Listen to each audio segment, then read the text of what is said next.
जो भी पैकेट होगा टेक होम राशन का उसकी क्यूआर कोडिंग से यू कैन आइडेंटिफाई कि कहाँ पे प्रोड्यूस हुआ है, कहाँ तक पहुँचा है. So to that extent we can track this thing.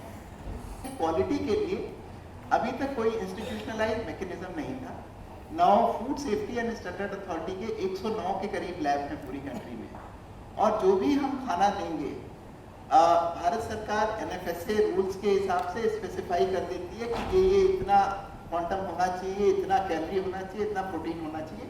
पहली बार हम माइक्रो न्यूट्रिएंट भी उसमें स्पेसिफाई करेंगे और उस हिसाब से हम जो है रैंडम इसकी टेस्टिंग करवाएंगे कि जो मिला है उसमें उतने कैलोरी, उतना प्रोटीन और उतना माइक्रो न्यूट्रिएंट है.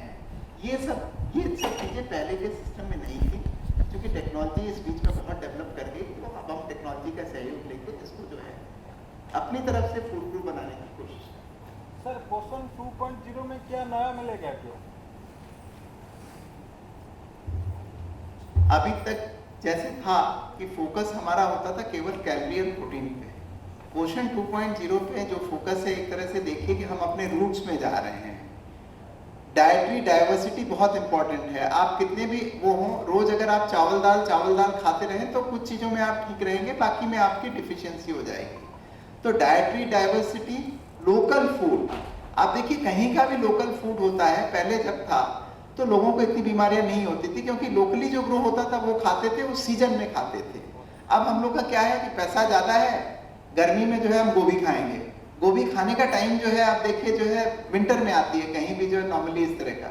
तो जब आप इसको साइंटिफिकली ये प्रूवन है कि अगर आप सीजनल वेजिटेबल्स खाएं, ग्रीन वेजिटेबल्स खाएं, तो ओवरऑल बॉडी का balance will always be better than जो हम इस तरह का प्रोसेस फूड खा रहे हैं. तो हमारा मेजर एक इंटेंशन है इसमें, आयुष की प्रैक्टिसेस को हम बढ़ावा दें, लोकल फूड, डाइटरी डाइवर्सिटी, और एक और बहुत इंपॉर्टेंट है इसमें जो कि महिलाओं के लिए पर्टिकुलरली पहले 2 साल जो है बच्चे की कंसेप्शन से लेके और जब तक उसकी एज 2 साल हो जाती है, टोटल 1000 डेज का गोल्डन पीरियड होता है.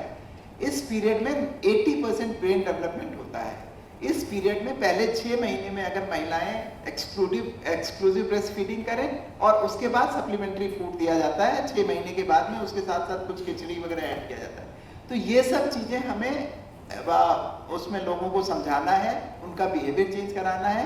ये करने से ही देखा जाएगा कि मैलन्यूट्रिशन की जो एक बहुत बड़ी प्रॉब्लम है ये एलिमिनेट हो जाएगी. तो हम काफ़ी कुछ मतलब एक जो कैलोरी सेंट्रिक हमारा फोकस था, उससे हमारा बैलेंस फूड और न्यूट्रिशन की तरफ फोकस चेंज हुआ है पोषण 2.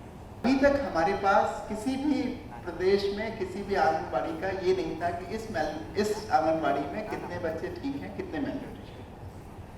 पोषण ट्रैकर के माध्यम से हम मंथ बाय मंथ हम आइडेंटिफाई कर सकते हैं कि कौन बच्चा ठीक है, कौन नहीं.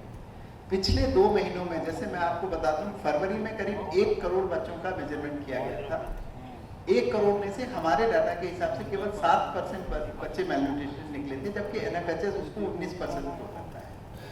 सिमिलरली मार्च के डाटा के हिसाब से 2 करोड़ से ज़्यादा बच्चों का मेजरमेंट हुआ था, और उसमें भी यही ट्रेंड है. मैक्सिमम जो है 7.5% तक मैलन्यूट्रिशन अभी रिफ्लेक्ट हुआ है. तो एक बार अगले 2-3 महीने में हम ऑलमोस्ट जितने भी बच्चे इस सिस्टम में आते हैं उनका हमारा फर्स्ट राउंड ऑफ डाटा मिल जाएगा. तब हम आपको कम से कम इतना तो बता सकेंगे कि आंगनबाड़ी सेंटर में जितने आते थे उसमें से कितने मैलन्यूट्रिशन है. इसका मतलब कि आज के दिन में 54% के करीब बच्चे आते हैं आंगनबाड़ी सेंटर में.